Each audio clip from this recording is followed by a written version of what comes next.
Pero ¿qué es lo que viene en contra de esa figura ancestral? El médico, cuando muere el paciente tratado por el chamán, dice que fue producto de la brujería, hechicería, y lo denuncian y le crean causas penales por esta figura que la ley creó para poder condenar a esa figura médica del pueblo indígena. Una partera indígena que sabe los métodos de cómo hacer para que la criatura nazca normalmente. Esa figura indígena, partera indígena, tampoco no puede ejercer ese derecho porque hay una ley que condiciona las inscripciones de la criatura que tiene que nacer en los hospitales para que le den el certificado de nacimiento firmado por la obstetra, el pediatra y el director del hospital, para que ese certificado le entregan al registro civil para inscribir el chico. Cuando es asistido por una indígena, ese chico no va a tener DNI nunca. Entonces ahí genera el problema de la inscripción del acceso al DNI. Este sistema perverso que nos condena a vivir de esta manera, mendigando hacia el Estado para poder cumplir los requisitos de ser ciudadanos argentinos.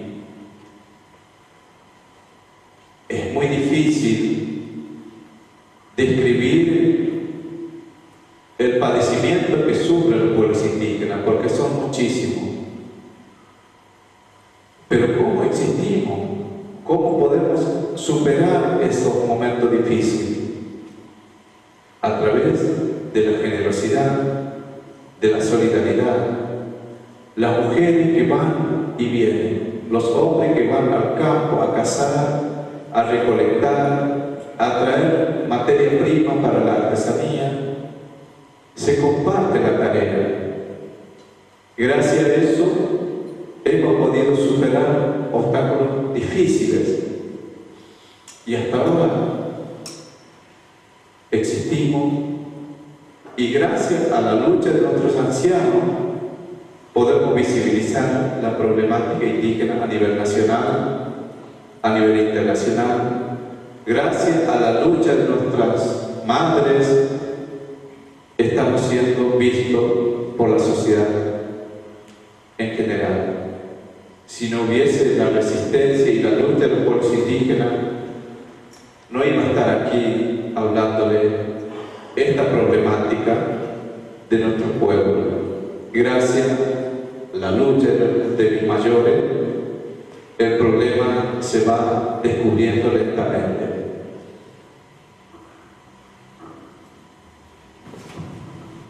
Le preguntaba a Félix si tenía la amabilidad de hablarnos un poco sobre la espiritualidad y si él particularmente siente cierto amparo espiritual para hacer esta tarea de esta charla.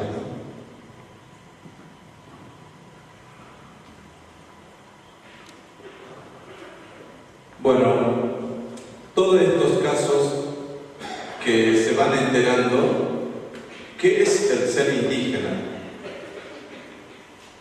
La espiritualidad indígena hace miles de años no está en el edificio, o sea, un templo de una iglesia evangélica, ni un espacio físico cerrado. La espiritualidad del indígena está en los territorios. El territorio, hay muchos dioses que protegen cada ser. El Dios que vive debajo del agua, el Dios que protege los bosques, el Dios que cuida el aire, el Dios que está en el campo, tiene sus nombres. Y esa espiritualidad indígena, hay personas que son escogidos para interpretar los mensajes que provienen de estos dioses. no está en la Biblia, no está en ninguna parte, está en los lugares donde los pueblos indígenas habitan. Ahí está la historia. Un indígena se comunica con el pájaro, el chamán interpreta el mensaje y le traslada a la comunidad. Porque cada sonido del pájaro tiene un mensaje. Hace poco, en Bartolomé de las Casas, hemos hecho un encuentro de líderes indígenas, capacitándonos sobre el derecho de los pueblos indígenas. Después de esa reunión, me buscaron los hermanos para trasladarme a una comunidad muy alejada de los pueblos. Y en ese lugar no hay señal de teléfono, no hay radio, no hay absolutamente nada. Y ahí viven las familias indígenas. Eran como las 3 de la tarde, yo estaba sentado con mi hijo, Abelardo, y viene un pájaro. Entonces, al escuchar el canto del pájaro, yo decía, ¿qué habrá pasado? Porque ese pájaro me traía un mensaje muy desagradable. Un ser querido, un amigo, un hermano. Y me sentía preocupado por ese momento.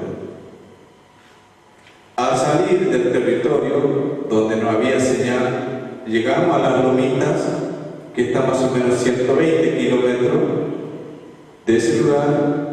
Llego a la ciudad, el pueblito de las Lomitas, prendo mi celular y me llega el mensaje de 4 amigos de la ciudad de Buenos Aires que fueron a participar en ese encuentro, tuvieron un accidente. Volcó el auto que recién compró el día lunes, y fueron hasta a Formosa. Entonces, ese mensaje, que yo entendía perfectamente de qué se trataba, pero no sabía de dónde venía ese mensaje. Y esa espiritualidad nos quitaron cuando la religión evangélica decía que era diabólica, provienen del demonio, y nos prohibieron interpretar ese mensaje. Esa costumbre nos quitaron, nos quisieron prohibir, pero gracias a la fuerza y la sabiduría de nuestros mayores, hoy estamos recuperando. Que es algo nuestro, proviene de nuestros ancestros. Por eso, la importancia para nosotros del territorio es fundamental, porque es la esencia de la vida. El territorio contiene el alimento, la medicina, la espiritualidad y los recursos naturales para subsistir. Para nosotros es como un supermercado. Solamente hay que saber cuidar, proteger con mucho respeto.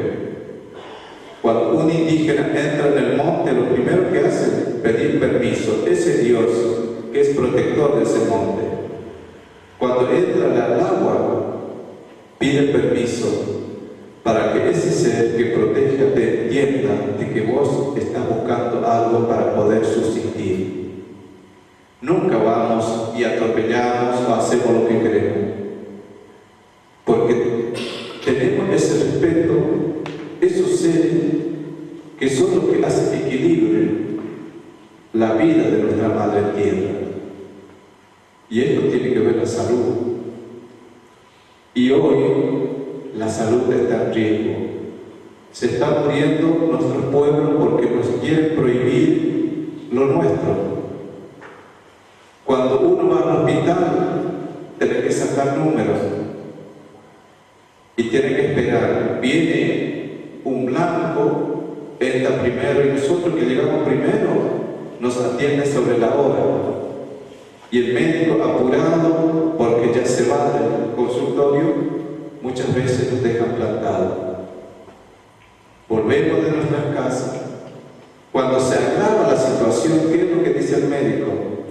Tiene que venir a tiempo, amigo o hermano, para poder tratarlo mejor.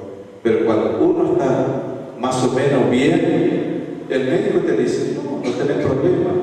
Envidia a los indígenas que no tienen problema del corazón, no tienen problema de obesidad, no tienen problema diabético.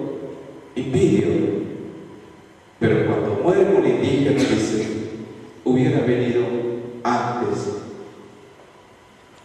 Es una burla terrible que nos hacen para poder justificar la muerte de nuestros hermanos.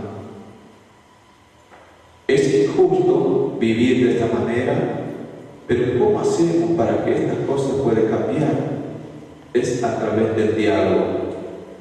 Diálogo sincero, franco hacia el otro, para que entienda nuestra búsqueda de relacionamiento es el ser humano.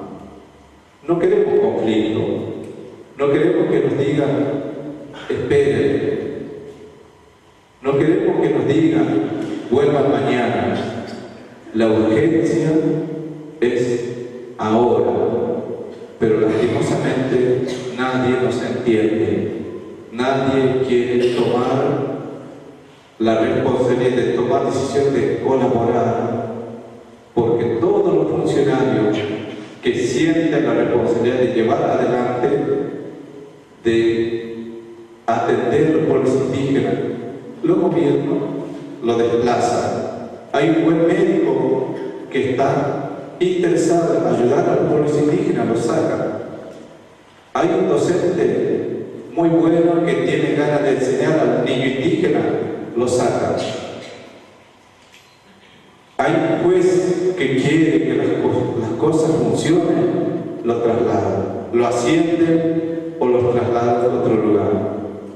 Y así nos tratan. ¿Cómo podés sostener eso? Es duro, pero la única manera para poder llevar adelante esta lucha es la constancia. Que muchas veces no veo la hora. ¿Cuándo termina esta justicia? Lo veo difícil, pero no pierdo la esperanza de que esta cosa se tiene que cambiar en algún momento. Pero entre todos, solo los indígenas no podemos, y ustedes solos tampoco no pueden.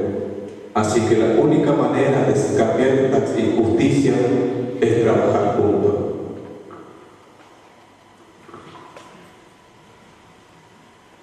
¿Otra pregunta?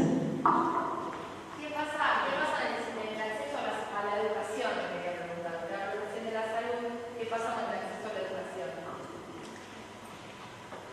El acceso a la salud, hay una ley que se creó en el año 2000, cuando el gobierno nacional implementa la figura de educación bilingüe intercultural. Entonces se crea la figura del MEMA, maestro especial de modalidad aborigen. Los niños indígenas no hablan el castellano. Cuando crecen con el idioma materno. ¿Por qué? La maestra es la mamá, le enseña cómo se dice esta cosa, el árbol, la comida. Entonces cuando tiene 5 o 6 años el niño indígena no entiende nada de lo que es el lenguaje castellano. Cuando se va a la escuela se encuentra con este problema de la barrera idiomática, porque el docente criollo no entiende el POM y el niño POM no entiende el castellano. Cuando un niño viene a la escuela, que muchas veces con la cara sucia, despeinado, los maestros lo que hacen es tirón de oreja. ¿Dónde está tu papá, tu mamá? ¿Por qué no te limpian? ¿Sabe que ese niño o niñas no tiene agua, su padre no tiene trabajo, no tiene jabón? Lo reprochan y le obligan a lavar la cabeza con un jabón y lo maltratan. Este chico huye de la presencia de ese maestro y no quiere volver, porque un padre indígena jamás levanta su voz ni le pega a sus hijos, la madre menos. Entonces, al salir de su casa y se encuentra con ese problema, en la escuela, la mayoría de los niños no quieren ir a la escuela. Entonces, ahí se necesita la presencia del docente indígena, que es fundamental. Los hospitales se necesita la presencia de un maestro, un enfermero indígena, es fundamental. Los municipios necesitan un indígena para poder ser el nexo entre los funcionarios y el indígena. Es fundamental. Pero lastimosamente, esa necesidad nadie le interesa, porque se consiguen muchos recursos a nombre de los pueblos indígenas. Se pide recursos económicos a nivel internacional a nombre de los pueblos indígenas, pero nunca se le da. Cuando se creó la ley 26.160, al aprobar la ley se destina un presupuesto de 30 millones de pesos para poder renovar los territorios indígenas, que tenían una duración de 4 años. Terminan los 4 años, se gastaron los 30 millones de pesos y no se renovó ninguna parte del territorio indígena. Se vuelve a prorrogar de 2010 a 2013 otros 60 millones de pesos. Y se relevó 2 comunidades en el territorio chaqueño. Formosa, una comunidad que es la mía, y vence nuevamente la prórroga de la ley 26.160 y el dinero desapareció. Después, en el año 2013, se prorroga nuevamente la ley de emergencia